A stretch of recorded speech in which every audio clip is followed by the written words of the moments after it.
कि संसार में एक ही चीज है जो भगवान को अधीन कर सकती और वो है भक्ति। कहते हैं कि जब प्रहलाद जी महाराज अपने जितने भी मित्र हैं उन सभी मित्रों के साथ, जब दैत्य उनके मित्र थे, प्रहलाद जी स्वयं दैत्य हैं, और कहते हैं कि जब अपने दैत्य मित्रों के साथ वो खेल रहे थे तो हम चर्चा कर रहे थे कि प्रहलाद जी महाराज अपने मित्रों के साथ खेल रहे थे। तो मित्रों ने कहा कि आज प्रहलाद कोई आप हमको नया कोई खेल खिलाओ।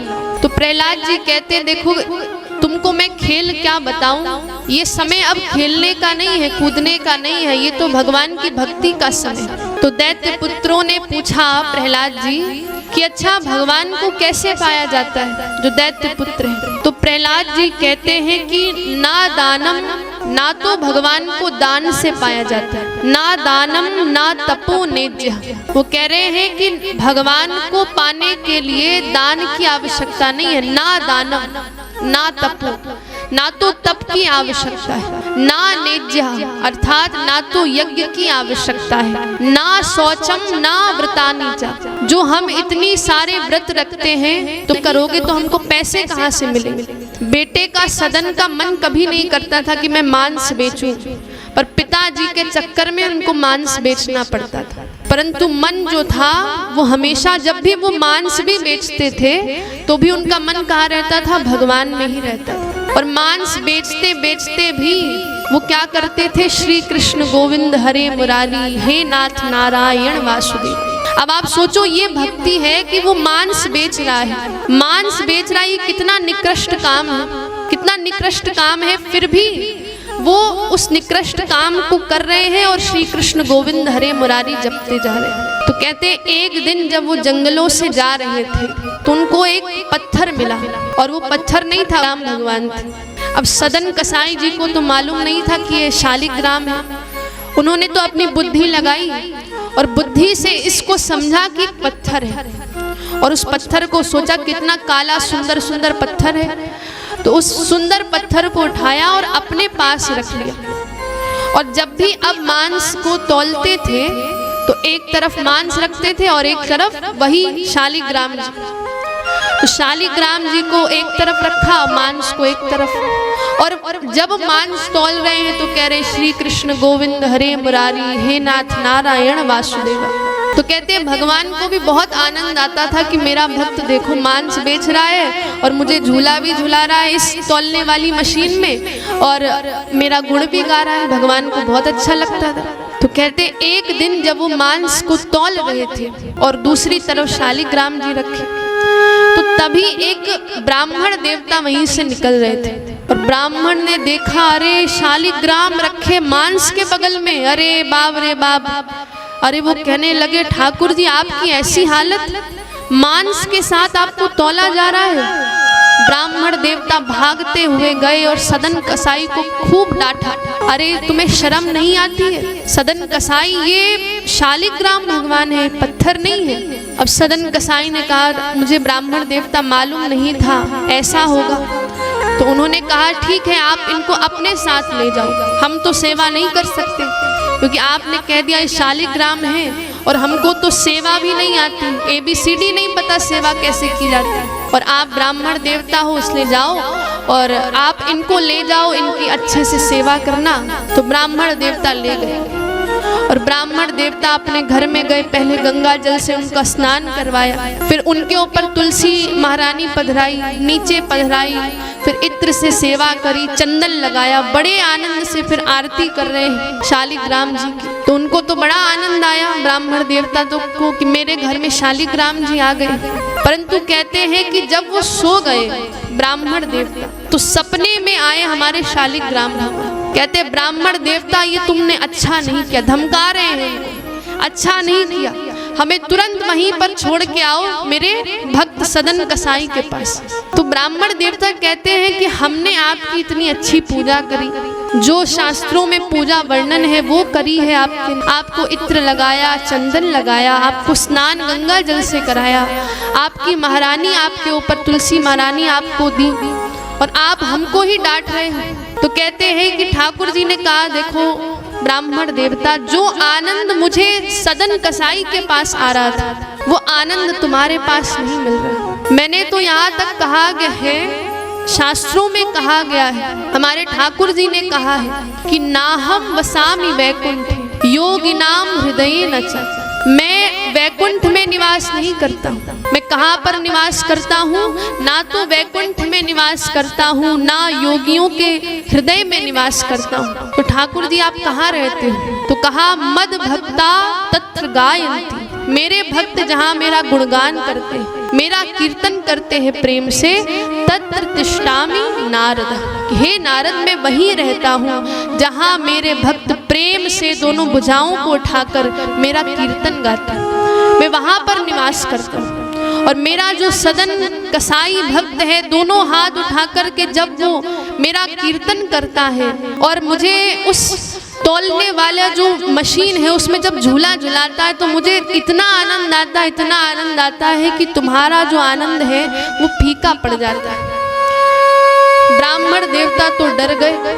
ब्राह्मण देवता जैसे ही सुबह हुई और सुबह होते ही ब्राह्मण देवता ने शालिग्राम भगवान को उन्हीं सदन कसाई को दे दिया और कहा, अरे सदना तुम्हारे कारण पहले तो रोने लगे। और ब्राह्मण देवता देखो क्यों रो रहे हैं?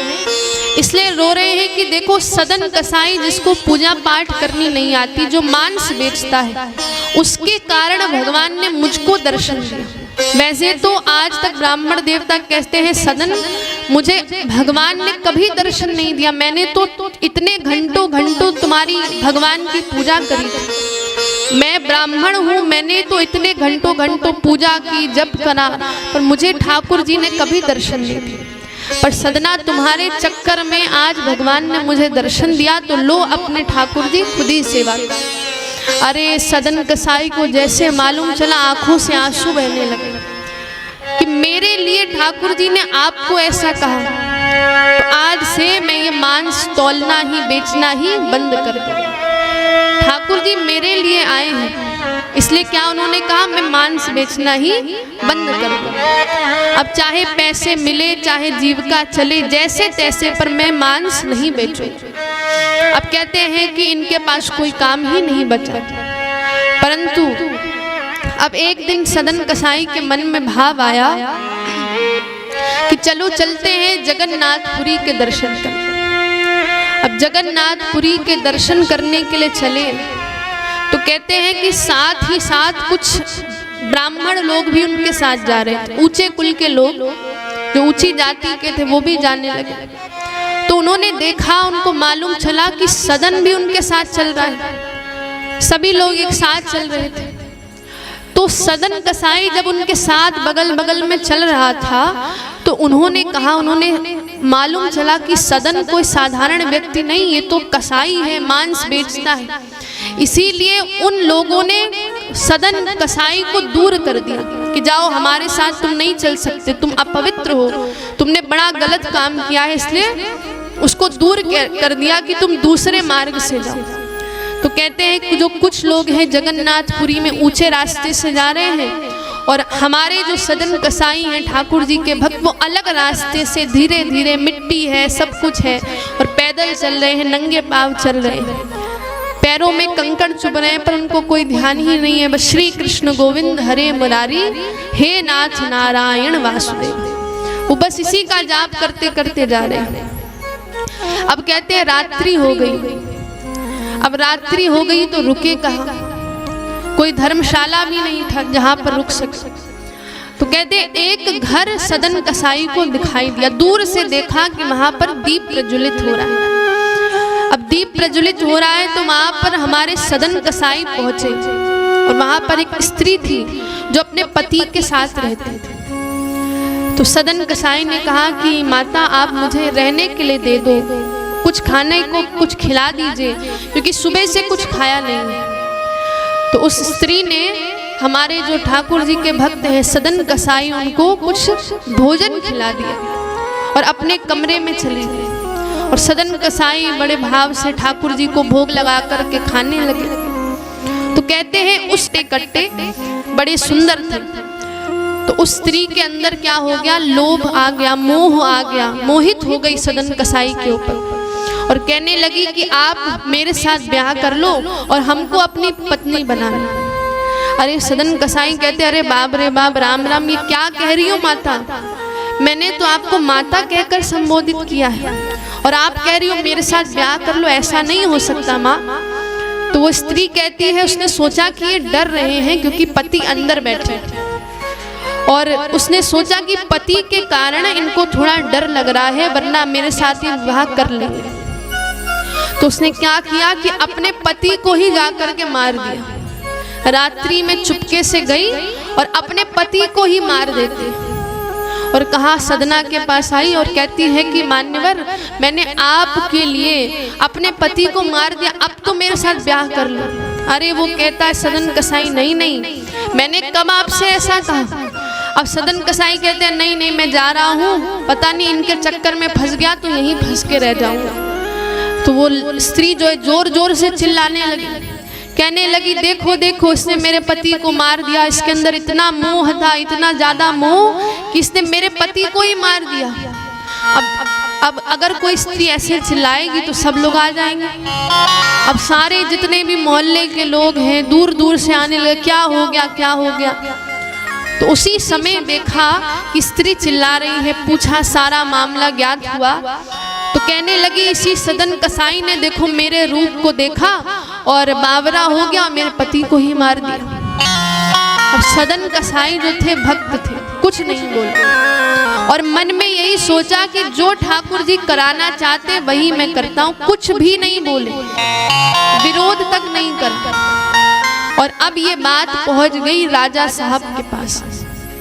राजा साहब को पूरा मामला पता चला तो राजा साहब ने कहा कि इसको दंड तो मिलेगा ही, क्योंकि एक व्यक्ति मर गया है, दंड मिलेगा इसको। तो राजा ने देखा कि कुछ बोल ही नहीं रहा है और बस ठाकुर जी का नाम जप रहा है, इसलिए राजा ने कहा कि मैं इसको मृत्यु दंड तो नहीं दूंगा, इसके दोनों हाथ काट दूंगा, क्योंकि इसने वध किया है किसी का, इसलिए दोनों हाथ इसके मैं काट दूंगा। तो कहते राजा साहब के सैनिकों ने सदन कसाई के दोनों हाथ काट दिए और दोनों हाथ काट दिए, खून ही खून बह रहा है।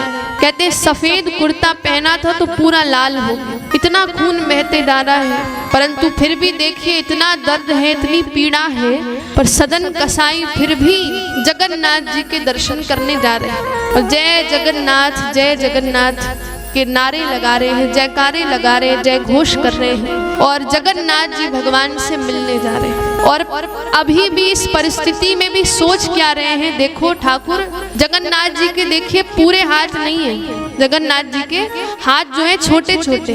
तो उन्होंने कहा भगवान जैसे आप हो और आपने वैसे हमको भी बना दिया, जैसे आपके हाथ छोटे छोटे आपने हाथ मेरे भी वैसे ही बना दिया। तो कह रहे ठाकुर जी जैसे आप रखोगे मैं वैसे ही चलूंगा, कोई शिकायत नहीं है। और यही भक्त होता है,